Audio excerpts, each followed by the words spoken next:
નમસ્કાર દર્શક મિત્રો, તપોભૂમિ ગુજરાતના ડિજિટલ પ્લેટફોર્મ ટીજીએનમાં આપનું પુનઃ સ્વાગત છે. હું છું આપનો મિત્ર પ્રફુલ્લ ત્રિવેદી. આજે આપણે વાત કરવી છે સુરતની અંદર એક દોહિત્રએ અત્યંત ક્રૂરતાપૂર્વક એને નાનીના ગળા ઉપર ચપ્પુ મારી અને એની હત્યા કરી હતી. એક 25 વર્ષના યુવાનમાં આવી ક્રૂરતા આવે છે ક્યાંથી? આ બહુ જ મોટો પ્રશ્ન છે કે એની નાનીએ ખાલી એટલી એને ટકોર કરી કે ભાઈ તારા હવે મેરેજ થઈ ગયા છે, તારી બહેનની પણ જવાબદારી તારા ઉપર છે, તું કમાતો ધમાતો થા, કંઈ કામ કર, કામ ધંધો કર, પરંતુ રાત્રે મોડા સૂવું, સવારે મોડા ઉઠવું અને ભાઈબંધો સાથે આટા ફેરા કરવા સિવાય આ હર્ષ કાંઈ કરતો નહોતો. એનો દોહિત્ર, એનું નામ હર્ષ પટેલ હતું. હર્ષ પટેલ કાંઈ કરતો નહોતો એટલે એણે ખાલી એટલી ટકોર કરી કે તું કામ ધંધો કર. આમાં એ હર્ષને એટલું બધું ખોટું લાગી ગયું કે રસોડામાં ગયો, ચપ્પુ લાવ્યું અને એ 70 વર્ષના એના જે નાની હતા એના ગળા પર મારી દીધું અને એ તરફડી અને મૃત્યુ પામ્યા. આ ઘટના સુરતની અંદર પરવટ પગથિયા પાસે પૂણા વિસ્તારમાં બની. એક નાનકડા એવા મકાનમાં આ માજી રહેતા હતા, લીલાબેન નામ હતું એમનું, અને એમના દોહિત્ર આ હર્ષ અને એની બેન બંનેને એ ઉછેરતા હતા. તમે વિચાર કરો કે હર્ષના જે માતા છે એણે બીજા લગ્ન કરી લીધા, એ પછી આ નાનીએ આ બંનેને ઉછેર્યા હતા, ભાઈ બહેનને, અને એ એની સાથે જ રહેતા હતા કારણ કે એના જે મધર છે એ લગ્ન કરી અને અન્યત્ર રહેવા જતા રહ્યા હતા. હવે આજે આપણે આની સાથે એક બીજી પણ વાત કરવી છે કે જે વડોદરાની અંદર બની કે એક વિદ્યાર્થીનીએ કોઈ ફિનાઇલ પી લીધું અને બાજુમાં ચપ્પુ નાખી દીધું ને કે કોઈ યુવાનો મને હેરાન કરે છે એવી એક સ્ટોરી ઘડી કાઢી.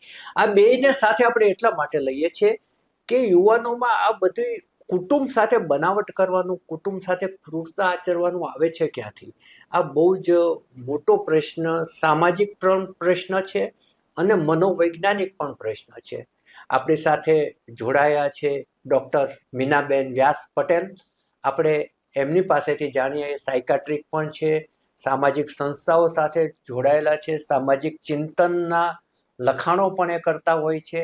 એટલે આપણે એની સાથે જાણીએ. સૌથી પહેલી ઘટના આપણે લઈએ આ સુરતની ઘટનાની કે હર્ષે એના સગા નાનીને કે જેણે એને ઉછેર્યો છે, એની મા જેવું મમત્વ આપ્યું છે, એના ખોળામાં એ રમ્યો છે, એ નાનીને એને ચપ્પુ મારવાની ક્રૂરતા આવી ક્યાંથી? મીનાબેન, આ મનોવૈજ્ઞાનિક રીતે જવાબ જોઈએ છે. બિલકુલ.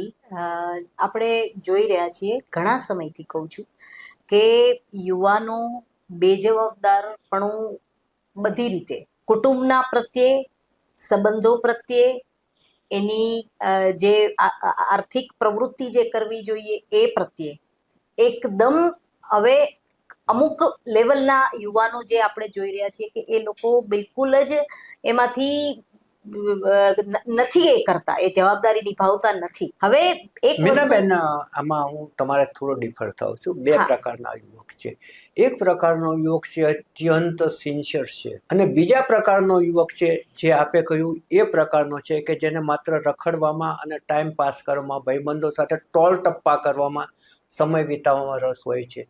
પહેલા નંબરનો મેં જે યુવક કહ્યો ને એ બહુ જ સંવેદનશીલ છે, કુટુંબ પ્રત્યે પ્રેમાળ છે અને બહુ જ જવાબદારી સાથે એ ચાલવાવાળો હોય છે. પરંતુ એનો ઉછેર કઈ રીતે થયો હોય છે એના ઉપર એનો આધાર હોય છે. અને આ બાળકનો જે ઉછેર થયો હશે એ એની માતાએ બીજા લગ્ન કર્યા એ દરમિયાન એના માનસની અંદર જે હિંસાના દ્રશ્યો કે જે કાંઈ જોયું હોય, પતિ પત્નીના ઝઘડા જોયું કે જે કાંઈ જોયા હોય, એ હિંસાના બીજ રોકાયેલા હશે જે આ તબક્કે બહાર આવ્યા હશે. બરાબર છે. હું ત્યાં જ આવું છું કે અમુક યુવાનોની વાત છે કે અમુક યુવાનો આ પ્રકારના હોય છે. હવે એનું જે ફેમિલી બેકગ્રાઉન્ડ છે એ બહુ જ મહત્વનું આખું એનો બેઝ બનાવતું હોય છે. માતાએ બીજા લગ્ન કરી લીધા છે, નાની એને નાનાથી મોટા કર્યા છે બંને ભાઈ બહેનને, અને લગ્ન કઈ પરિસ્થિતિમાં થયા હશે કે જે જવાબદારીથી દૂર ભાગતો જે છોકરો છે, યુવાન છે, એના લગ્ન કરી દીધા છે. એટલે આ બધી વસ્તુઓ અને આર્થિક ક્રાઇસિસ ચાલી રહી છે. આવા પરિસ્થિતિમાં એ માણસ જે છે, એ યુવાન છે, હર્ષ જે છે, એને આ બધું વસ્તુઓ કેવી કે તું કામ કર, તારી જવાબદારી સંભાળ, એ નાનીનું સતત આ રીતની ટકોર કરવી એને એના મગજ ઉપર એક હથોડા મારવા સમાન હતું. કારણ કે એક પ્રકારનો મનોરોગી કહેવાય. મનોરોગી કે એટલે એ નથી કરવા માંગતો એ જવાબદારી. મેં કહ્યું ને કે અમુક યુવાનો જે છે એ જવાબદારીઓથી સતત ભાગતા રહે છે. એને શોર્ટકટમાં બધું જોઈએ છે. એને કોઈ જાતનું કોઈ કંઈ કે એ નથી જોતું. તમે આપો, મને સપોર્ટ કરો, પણ હું તમારી કોઈ રિસ્પેક્ટ કરું કે હું સામે તમને કંઈ આપું એવો કોન્સેપ્ટ જ નથી, એવો કોઈ માઇન્ડસેટ જ નથી. એને બધું જોઈએ છે, એને કોઈ કંઈ કે નહીં. આવા ટાઈપના જે યુવાનો જે છે એ એગ્રેસિવ હોય છે, એકદમ અગ્રેસિવ. અને એને તમે કંઈક કહો અને એના બરદાસ્તની બહાર હોય, એના સહન શક્તિથી બહાર હોય, ત્યારે એ આવું અગ્રેસિવનેસમાં કંઈ પણ કરી નાખે. કંઈ પણ. આણે આ કૃત્ય કર્યું, એના નાનીનું ગળું જ કાપી નાખ્યું, કારણ કે એ સહન નતો કરી શકતો કે એને કોઈ કંઈક કહે. હવે આ આખું ફેમિલી જે બેકગ્રાઉન્ડ જે છે ને, એ હજી ઊંડી તપાસ આપણને ફેમિલીની જે કંઈ છે, જેટલી જાણવા મળી, એના ઉપર આપણે કહીએ કે કેટલું ડિસ્ટર્બ ફેમિલી હશે. કઈ પરિસ્થિતિમાં એના મધરે બીજા મેરેજ કર્યા, કઈ રીતે આર્થિક સકડામણમાં નાનીએ આ બંનેને મોટા કર્યા. હવે અત્યારે તો આમ પણ આપણે જોઈ રહ્યા છીએ કે છોકરા છોકરીઓ જે ટીનેજ થી માંડીને જે યુવાન છે, એ લોકો જે આર્થિક સકડામણમાં મોટા થઈ રહ્યા છે, એ કોક જ એ વસ્તુમાંથી હીરો બને અને આગળ વધે કે કંઈક નવું નામ કાઢે. પણ બાકી બધાને શોર્ટકટમાં જે જોઈએ છે, એ લોકોને તો જલ્દી જોઈએ છે. એને કોઈ કહે એ ગમતું નથી. એને સારા કપડાં જોઈએ છે, સારું ખાવા જોઈએ છે, શો ઓફ કરવું છે, મૂવીઝ જોવા છે, મૂવીની સ્ટાઇલ કરવી છે, એને રીલ્સ બનાવવી છે, એને જે નથી એ દેખાડવું છે, જે નથી મળી શકે એમ એ જોઈએ છે. આવી પરિસ્થિતિમાં તમે એને જવાબદારીની વાત કરો કે તમે તું કામ કર, મહેનત કરીને કમા, તો એ ન ગમે. એ બિલકુલ જ ન ગમે. આ એનો જે છે એ પ્રત્યાઘાત છે કે એને નાની સતત કહેતા હશે. આપણે સમજી શકીએ છીએ કે જ્યારે આર્થિક સકડામણ હોય, એના બાળકો છે, એના લગ્ન થઈ ગયા છે, એની બેન પણ છે અને નાનીની પણ ઉંમર થઈ ગઈ છે, તો હવે નાનીને પણ એક સહારો જોઈએ કે ભાઈ કોઈ છોકરો મોટો થઈને કંઈક સંભાળી લે, જવાબદારી સંભાળી લે ઘરની, તો એને પણ રાહત મળે. પણ આ છોકરો જવાબદારીથી જે ભાગતો હતો, એને આ ગમતું નહોતું અને એને આ કૃત્ય કરી નાખ્યું. કોઈ પણ હોઈ શકે. આપણે એને જો ઘટનાની વાત કરીએ ને, તો એ સમયે એની બહેન છે બહાર ગયેલી હતી, એની પત્ની છે પહેલેથી જ પિયર ગયેલી હતી, એટલે એને એક તો જાણે એકાંત મળી ગયું અને એ વખતે એણે રોકટોક કરી અને એણે મારી દીધું. અને પછી એણે એવી સ્ટોરી ઊભી કરી દીધી કે 70 વર્ષના બેન થઈ ગયા હતા લીલાબેન, એટલે હવે એમણે જીવવાની ઈચ્છા બહુ નહોતી અને એમણે પોતે જ પોતાના હાથે ચપ્પુ મારવાનો પ્રયત્ન કર્યો. મેં એમને છોડાવવાનો પ્રયત્ન કર્યો અને આ ઝપાઝપી દરમિયાન અકસ્માતે આ ચપ્પુ વાગી ગયું અને એમનું મૃત્યુ થયું. એવી એને સ્ટોરી પણ બનાવી કાઢી આ હર્ષે. પરંતુ જ્યારે પીઆઈ વિક્રમ દેસાઈએ આ ઘટના જોઈ, લોહીના છાંટણા જોયા, જે જગ્યા હતી એ જોઈ, ઘાની ઊંડાઈ જોઈ, FSL વાળાને પણ બોલાવ્યા, ડોગ સ્ક્વોડ વાળાને પણ બોલાવ્યા અને એ વખતે આ પોલીસની જે ચાલાક નજર છે એ સમજી ગઈ કે આ કૃત્ય હર્ષનું હોવું જોઈએ.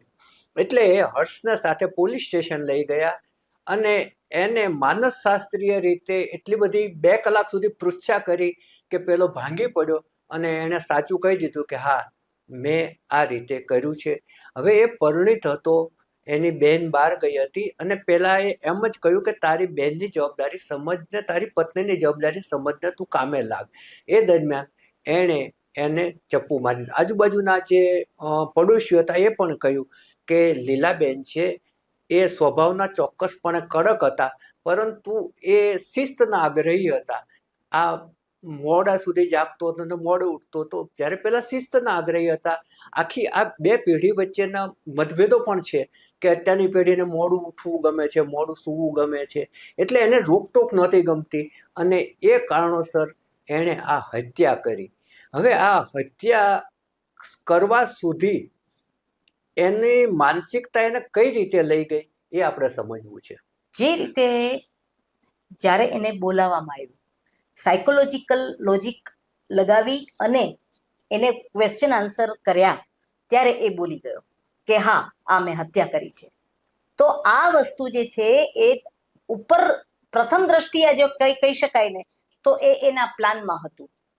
કારણ કે આ રોજની પરિસ્થિતિ હતી, રોજની પરિસ્થિતિ થતી હતી કે નાની રોજ બોલતા હતા, અથવા તો નાની પાસે કંઈક એવી વસ્તુ છે, એવું કંઈક ફંડ છે કે જે એને જોઈએ છે અને એ નાની આપતા નતા, અથવા તો કંઈક એવી છે કે જે વસ્તુની એને પ્રી પ્લાન જોયો કે વાઈફ નથી, એના પત્ની બહાર પિયરમાં છે, બેન છે એ ઘરે એ નથી, અને એણે આ રીતે કર્યું. અને એણે જ્યારે કરતા પહેલા નક્કી કર્યું હશે, કારણ કે ઉંમરલાયક વ્યક્તિઓ જ્યારે આવા માનસિક સ્ટ્રેસમાંથી પસાર થઈ રહી હોય, ત્યારે એ એક વાક્ય કોમન છે જે બોલતા હોય છે કે આના કરતા તો મરી જવું સારું, આવી જિંદગીથી હવે જીવવું નથી. આવું દરેક વૃદ્ધો જે કંઈ માનસિક પીડાથી નીકળતા હોય એ લોકો બોલી જતા હોય છે, આમ જ બોલી જાય. કાં તો બીમારીથી કંઈ પીડાતા હોય, કંઈ ઘરના કૌટુંબિક કંઈક પરિસ્થિતિઓથી પીડાતા હોય, ત્યારે એ વૃદ્ધ વ્યક્તિઓ આવું બોલી જતા હોય છે. એનો એને ફાયદો લીધો, એણે એ લોજિક લગાવ્યું કે આ વારંવાર આવું બોલે છે, તો હવે હું આને મારી નાખું અને પછી એને હું કહી દઉં કે એને આત્મહત્યા આખી સ્ટોરી ઘડી કાઢી અને નાખી. મગજના આંસુ સારવાનું ચાલુ કર્યું. આ જ સ્ટોરી એને આજુબાજુના સગાવાલાઓને પણ કરી અને પોલીસ આગળ પણ કરી, પરંતુ પાપ છે હંમેશા છાપરે ચડીને પોકારતું હોય છે. હવે આપણે આવી જ એક બીજી ઘટના એની વાત કરીએ, એ વડોદરાની છે. એક વિદ્યાર્થીની છે, 10મા ધોરણની વિદ્યાર્થીની છે, નાની ઉંમરની વિદ્યાર્થીની છે. વાઘોડિયા રોડ પર ઉમા 4 રસ્તા પાસે એને કોઈ અજાણ્યા યુવકોએ એને હેરાન કરી, એના કંઈક પદાર્થ એને પીવડાવ્યો અને એને ત્યાં ચપ્પુ મૂકીને એ લોકો ભાગી ગયા. ચપ્પુ મારવાની કોશિશ કરી એવી પણ એને વાત કરી. હવે એને એક ટ્યુશન ક્લાસમાં ગઈ હતી કોમ્પ્યુટરના, અને ત્યાંથી એ 4 આવી અને એના કાકાને ફોન કર્યો કે કોઈ 2 યુવકો મને આ રીતે હેરાન કરીને જતા રહ્યા. એના કાકા તાત્કાલિક ત્યાં ગયા. એને કંઈક મોઢામાંથી પીધેલું હતું એવી વાસ આવતી હતી. એને હોસ્પિટલમાં દાખલ કરી. તાત્કાલિક પોલીસને બોલાવવામાં આવી. પોલીસે આખી બાબતનો અભ્યાસ ચાલુ કર્યો અને આ બાબત છે એમ કે ખુલ્લેઆમ રોડ ઉપર યુવતીઓ સાથે આવું થાય છે, એ ઘટનાએ ખળભળાટ પણ મચાવી દીધો.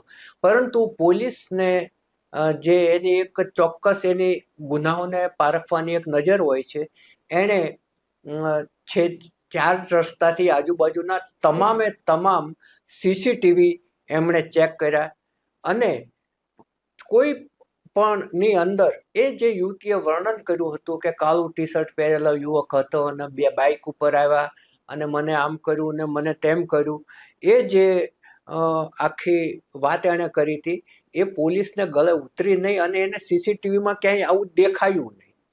એટલે પછી એમણે એ યુવતીની પૂછપરછ કરી કે આમાં સાચું શું છે. તો એણે કહ્યું, પછી વાત બહાર આવી ગઈ આખી, કે એનું 4 વર્ષ જૂનું એક મિત્ર સાથેનું પ્રેમ પ્રકરણ બહાર આવી ગયું. એ 10મા ધોરણમાં હતી, એની સાથે કોઈ ભણતો વિદ્યાર્થી હતો, આજુબાજુ રહેતો પણ હતો. પહેલા મિત્રતા હતી ને પછી પ્રેમ સંબંધમાં પરિણમ્યું હશે. હવે બંને જણા મોબાઈલ ફોન ઉપર ચેટ કરતા હતા અને આ જે ચેટ કરતા હતા એમાં ઘરમાં આર્થિક પરિસ્થિતિ એવી કે એક જ મોબાઈલ હતો. એટલે ક્યારેક એ મોબાઈલ એના મમ્મી પાસે હોય, ક્યારેક એની પાસે હોય. એમાં એ ચેટ કર્યા પછી એ કદાચ ડિલીટ કરીને આપતી હશે.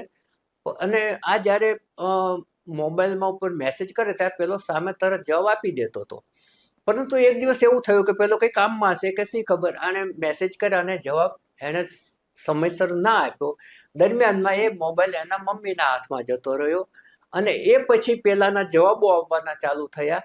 એટલે એના મમ્મીને આ શંકા ગઈ હશે કે આમાં કંઈક છે એમ, અને એની પૃચ્છા કરી હશે કે આ શું છે એમ. હવે આ યુવતીના મનમાં એવું આવ્યું કે આ પ્રકરણને વળાંક આપવા માટે એણે એવી સ્ટોરી ઘડી કાઢી કે બહારના છોકરાઓ મને આ રીતે હેરાન કરે છે. એટલે કદાચ એ ખુલાસો આપવા માંગતી છે કે આ મેસેજ કરનાર આવા લોકો જ છે, મારો કોઈ પ્રેમી નથી એમ. એ કરવા માટે થઈ અને એણે આ કર્યું. આ માનસિકતાને આપ શું કહેશો? કારણ કે આપ એક સ્ત્રી પણ છો, આપ સમજી શકો છો, અને 10મા ધોરણની એક કુમળી વયની એક કિશોરીની આ વાત છે. જુઓ, પેલી વસ્તુ એ છે કે સામાન્ય પરિવારોમાં જ્યારે આવી ઘટના ઘટતી હોય કે દીકરી પોતાના મિત્રતાના જે સંબંધો જે છે એને છુપાવતી હોય, કારણ કે 14, 14, 15, 16 વર્ષની વય જે છે. હા, કારણ કે એમાં 5 વર્ષે તો પહેલા ધોરણમાં દાખલ થઈ હોય, બિલકુલ. 5-6 વર્ષે. જી બિલકુલ.